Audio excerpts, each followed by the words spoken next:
What's up, guys? And guess who's back? Okay, so today I was gonna get ready with you guys and get to some juicy gossip details, but as you can see, I'm already ready. So I'm gonna have to skip that part and then just get to the juicy stuff. So today I was going to be talking about my experience with fuckboys. So this is gonna be entertaining, so take a seat. So I didn't really get into that many relationships. Well, honestly, I've never really been in any except the one I'm in now, but the ones leading up to it, I never really connected like that much. So it was kind of just like a friendship and maybe a little bit more, but never much more than that. Okay, so we would be here all day if I talked about as many fuckboys as I've met and interacted with, but I'm just gonna pick the two most, I want to say, dramatic stories for me. Okay, so the first one, so there was this kid I liked, and we lived on the same street, and we were really cool, and we were like BFFs, and I had like a little crush on him, and I heard he had a crush on me too, but like I never really like checked it out or anything. Because I was just like, I felt like if he had a crush on me for real, that like he would have like made a move, but he never did.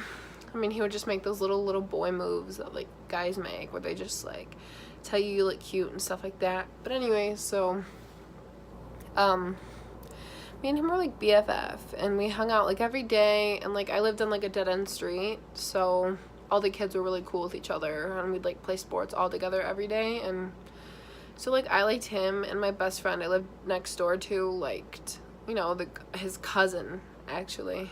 But, so the reason he's a fuckboy is, so, like, we were friends, like, up until, I want to say, like, 7th grade was where I started to notice, like, a difference. Like, he was just kind of, like, fading away, which, that happens. But, so, like nothing big really between us just happened. He kind of just moved, and then I moved, and that was kind of just it. But so 8th grade, we like totally like cut ties. Like we didn't like do that with each other, but like the ties were just cut like on their own, and I just don't even know how. But so that all happened, and then it was just like, I want to say 9th grade, I had like a really rough transition because I was having a really rough time because I had a hard time starting like new schools and new things, and it was just like new school, and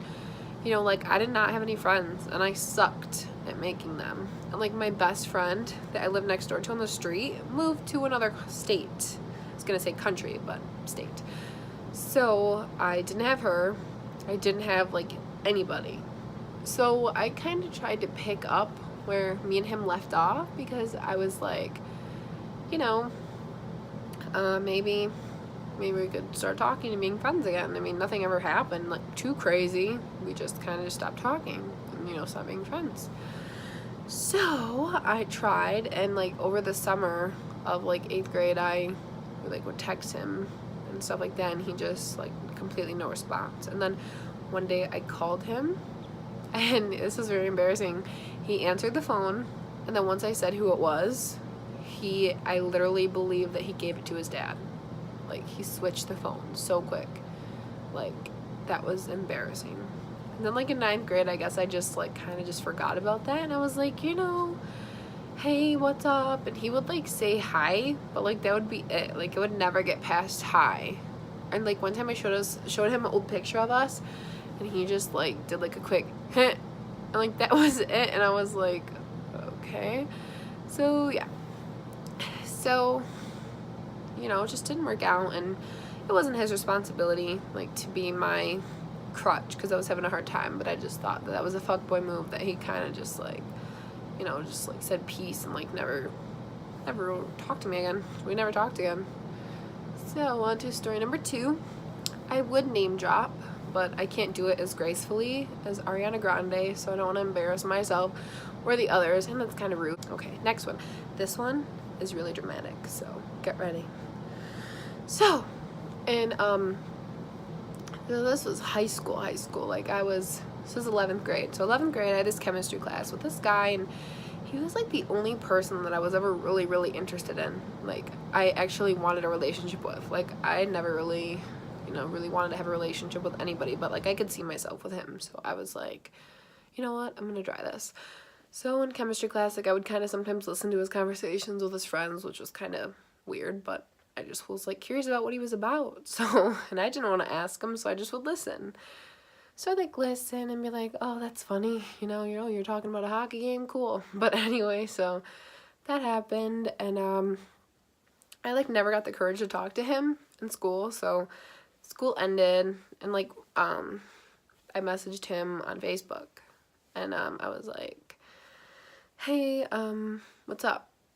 And this was really awkward for me because I've like never done stuff like this before, so I was just like so nervous. I'm like, oh my gosh, did he read it yet? Did he read it? And I was like freaking out, and like he read it, and then he like texted me right back, and I was like, oh cool, this is fun. And then like we talked for like 4 days straight, but it was because I was like texting him for 4 days straight. So like eventually I was like, you know what, I think I'm gonna give him a chance to like try to pick up conversations with me. So I was like, all right, let's wait. So I waited a couple of days, and like he finally texted me, and I was like, oh cool, this is nice, like he was interested. He wondered where I went, obviously. So, or he was bored, who knows? Now that I know him for real, he was probably just bored. But anyway, so we went on a date. We went on a double date. Oh, but first, so our first date that we had, he canceled on me like an hour before it, after I had already got ready. So that ticked me off, and I almost just cut him off there, but for some reason something kept telling me, to just give him another chance. So I was like, you know what, I guess, things happen, I'll just wait. So I waited, and then we had our second date, so our first real date. So we went on that, and we went on like a double date with my best friend, and it was really fun. And like he gave me a hug, and it was all cute and stuff like that. And then our date after that, we went to a movie, and I picked it because like I wanted to pick the longest one. It was a Transformers one, because we all know those are 3 hours no matter what. So it was 3 hours, and I was like, oh, I gotta pick this one. But it was just really weird because he said he cannot be out past like 9:30. So I was like, that's kind of weird because you're almost 18, but I was like, some parents are just really strict, so maybe I should just, let it go. So we went on our day, and he gave me a hug and on the end and stuff like that. And then like after that, we talked for a couple days. And after that, he like just totally cut me like completely off. And I was like, like I would try to text him for a couple weeks. I was like, hello, like, hey, how have you been? Nothing. Completely nothing at all whatsoever. Like not even a dot. So I'm like, okay, something must have went wrong. Nothing that I'm aware of, but something. So, like he like didn't talk to me for a whole month. Like literally. So like, what was weird? So I had like one friend that I like hung out with over the summer, and me and her went to the mall, and like I told her about everything, and she was like, oh, he's an idiot, he's a loser, he's a liar, and blah. So I'm like, yeah, maybe you're right. So I'm like, maybe I should just like cut my losses and move forward, whatever. We went on 2 dates. Oh wow, whatever. So, school senior year starts, and he sees me Monday through Friday. Like every day he sees me, and I was looking all cute and wearing skirts and necklaces, and had my hair all straight. And so on that Friday night, he texts me on Kik. I don't know if you guys know what Kik is. I don't use it anymore, obviously, but Kik is like an app, the little green app that says KIK. So he texts me on it, and I'm like, that's weird. How did he find my name? Like, because I like wasn't even really using it then. So I'm like, how did he know my name on here? That was weird. And he didn't even have my phone number. We just talked on Messenger. So I was like, okay, it's weird, but okay. I mean, I'll talk to you. First I wanted to be like, what the hell's wrong with you? Where have you been? But I didn't, because I was like, you know what? I was like, just act calm. No one's gonna like a psycho. So I was like, act calm. So I was acting calm or whatever, and he's like, so you going to the game? And I'm like, no, I don't really think about it. And he's like, oh, you should, because like he played football, so he was like really pumped about it. And I was like, I guess. So I was like, I guess I'll go. He's like, yeah, but it got canceled today, so it's on Sunday. But then I'm like, you know what? Then why'd you even text me about it? No, I'm not gonna go on Sunday. Like, I'm not gonna go on a different day. Anyway, so I started talking for like, we started back talking. And like, I never asked him why he didn't talk to me. Like, why he just kind of cut me off after our second date. I never even asked. So then one day, I'm like, you know what? Homecoming was coming up. We had been talking pretty good. And I was like, you know, hey, why don't I ask him to homecoming? Which was the worst decision. Well, one of the worst decisions of my life.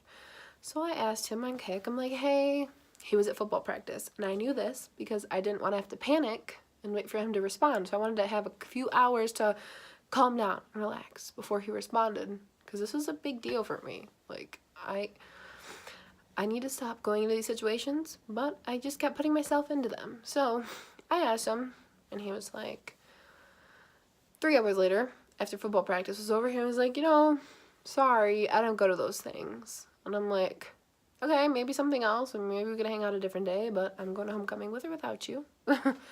So, you know, days go by, and he doesn't really talk to me again. So I'm like, you know, something must be wrong with this kid. Like, seriously, like, if you don't want to talk, just let me know. You know, I'll be fine. Like, I'll move on. Anyway, so, like, one day I'm in class, and, like, I was, like, never on my phone. But today, for some reason, I was on it. And I was, you know, just scrolling through my feed, and because we were, you know, doing our little independent study thing, and, like, during the class period, and so I had a text from my best friend. And she's like, I have some bad news. And I'm like, great. What bad news do you have? She's like, you know the guy you were talking to? And I'm like, yes. She's like, oh, he's asking blank to homecoming. Do you want to know who blank is? The one friend I hung out with over summer break. That I told everything to. I had something to tell them. I sure did. So I texted him on Kik, and I'm like, are you serious? You weren't going to homecoming? Why are you asking blah, blah, blah? And he was like, sorry things didn't work out. And I'm like, we know why, don't we? Don't we know why now? Anyways, so when I text her, and I'm like, are you serious? I thought he was an idiot and a liar and a loser. And she's like, oh, I'm sorry. Like, you're sorry? You should be. You know, like, ugh, it was terrible. But anyways, she got what came to her but actually they were together for like 2 years. Like, after he had dropped me and they got together after homecoming, they were together for like 2 years. But he eventually dropped her for somebody in college. So she got what she deserved. Alright, so moral of the story is, if he's a fuckboy, leave him alone and you'll be so much happier in the long run. Because, like, I could see if he was like 15 compared to like when he's 30, but you don't have that much time to wait. You don't have time to sit around. You just don't. You know, you just have to cut your losses and wait until you find someone you deserve, because you do not want to waste your time on a loser who's going to always be a loser. And that hurts and it sucks, but it's better for you. Trust me.